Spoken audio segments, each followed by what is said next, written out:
So, Sumit, my next question to you is that, you have worked with multiple cultures.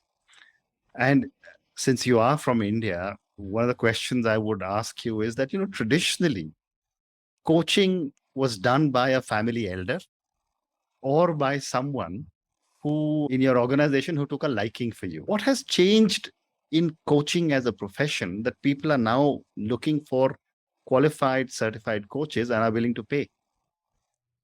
I think coaching is becoming more professional, as you said earlier, right? Earlier, it was more mentoring and more coming from a place of giving rather than a transactional and a very clear relationship. It's Mm. becoming more professional, more standardized going forward. And then there are also common standards or common ways appearing or evolving, which it doesn't really matter which culture that you are a part of, right? So a coach needs to have that ability to see the cultural influence in their own self as well as the other person, and to stand beyond that if required, and then to go inside the cultural like metaphors or the cultural practices if need Mm. to be. But the coach has to be able to separate themselves in and out Wow. and be aware of it. And yes, it plays a role. So the culture plays a huge role, but it doesn't limit. I think it only makes it richer, Mm. because every time I am coaching somebody from a different culture, I'm amazed, like, or I'm left richer, I'm left more enriched Mm. by a different perspective, by a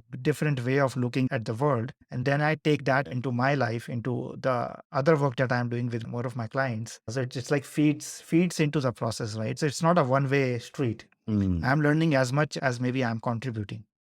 Wonderful.